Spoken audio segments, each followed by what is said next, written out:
ముఖ్యమంత్రి రేవంత్ రెడ్డి ఢిల్లీ పర్యటన కొనసాగుతుంది. నిన్న ఢిల్లీకి చేరుకున్న సీఎం అధికారులు పార్టీ సీనియర్ నాయకులతో సమీక్షలు నిర్వహిస్తున్నారు. కేంద్ర మంత్రి పీయూష్ గోయల్ తో 3 గంటల పాటు భేటీ అయ్యారు. పార్టీ అధిష్టానం పెద్దలతో భేటీ అయ్యే అవకాశం ఉంది. రేపు రాహుల్ గాంధీ భారత్ జోడో న్యాయయాత్ర ప్రారంభోత్సవానికి హాజరు కానున్నారు. ఈ నెల 21వ తేదీన దావోస్ లో సీఎం రేవంత్ రెడ్డి పర్యటిస్తారు. ఎమ్మెల్సీ స్థానాల అభ్యర్థుల ఎంపికపై పార్టీ అగ్రనేతలతో చర్చించి ఖరారు చేసే అవకాశం ఉంది. మొత్తం మీద ఢిల్లీలో సీఎం రేవంత్ రెడ్డి బిజీగా గడుపుతున్నారు.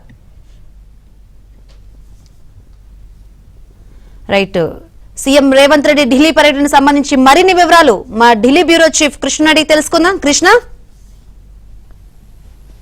శంకరి, ప్రస్తుతం Telangana CM Revanth Reddy KC Venugopal AICC general secretary సంస్థాగత వ్యవహారాలు చూస్తున్నటువంటి కేసీ వేణుగోపాల్ తో భేటీ అయ్యారు. ఈ భేటీలో పలు ముఖ్యమైనటువంటి అంశాలను ఆయనతో చర్చించే అవకాశం ఉంది. ముఖ్యంగా ఈ నెల 18వ తేదీతో ఈ ఎమ్మెల్సీ ఎన్నికలకు సంబంధించినటువంటి ఒక నామినేషన్ల ప్రక్రియ ముగియబోతుంది. కాబట్టి ఆలోగానే అక్కడ అభ్యర్థులు నామినేషన్లు దాఖలు చేయాల్సింది. ఆ అభ్యర్థుల ఖరారుకు సంబంధించి నిన్న ఈ రోజు కూడా కసరత్తు జరుగుతుంది.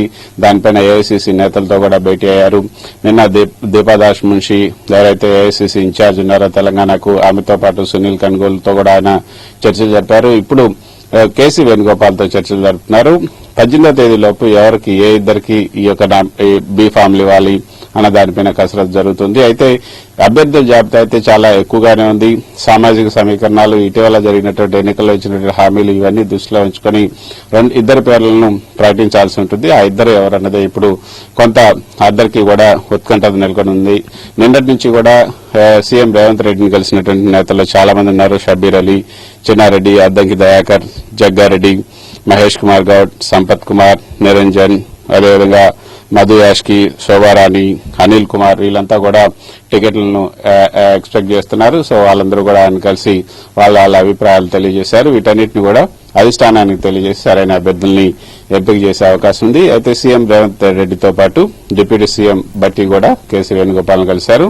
ఈ సమావేశం తర్వాత కేంద్ర వాణిజ్య శాఖ, అదేవిధంగా textile ministry, civil supplies ministry 3 శాఖలు ఉన్నటువంటి పీయూష్ గోయల్ కూడా కలవబోతున్నారు. 3:20కి పీయూష్ గోయల్ తో భేటీ అవుతారు. రాష్ట్రంలో ఏదైతే వరంగల్లో పీఎం మెగా టెక్స్టైల్ పార్క్ ని కేంద్రం మంజూరు చేసిందో దానికి సంబంధించిన వ్యవహారంతో పాటు సివిల్ సప్లైస్ కు సంబంధించి గత 2 సంవత్సరాలుగా ఉప్పుడు బియ్యాన్ని అక్కడ కొంటలేదు. ఇప్పుడు ప్రస్తుతం దేశవ్యాప్తంగా బియ్యం రేట్లు పెరిగిపోయాయి, స్కేర్సిటీ కూడా ఉంది. కాబట్టి రాష్ట్రంలో ఈ యొక్క ధాన్యం సేకరణకు సంబంధించినటువంటి అంశంపైన ప్రధానంగా ఆయనతో చర్చించే అవకాశం ఉంది. ఇటు టెక్స్టైల్ మినిస్ట్రీ కూడా ఆయనే చూస్తున్నారు. కాబట్టి టెక్స్టైల్స్ కు సంబంధించినటువంటి పార్కులు, మిగతా అంశాలు ఏవైతున్నాయో వాటికి సంబంధించినటువంటి అంశాలతో పాటు ఇవి కూడా చర్చించే అవకాశం ఉంది. మరోపక్క ఈ రోజు సోనియా గాంధీ లేదా ఖర్గేల్ తో కూడా రేవంత్ రెడ్డి భేటీ అవకాశం ఉంది. ఈ మీటింగ్ తర్వాత ఈ రోజు రాత్రి లేదా రేపు ఉదయం మణిపూర్ వెళ్తున్నారు సీఎం రేవంత్ రెడ్డి.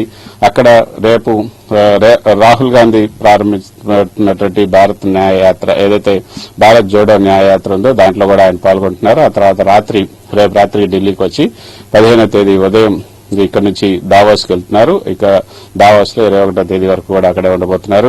మరి బీ ఫామ్లు కూడా పీసీసీ అధ్యక్షుడిగా రేవంత్ రెడ్డి బీ ఫామ్లు ఇవ్వాల్సి ఉంటుంది.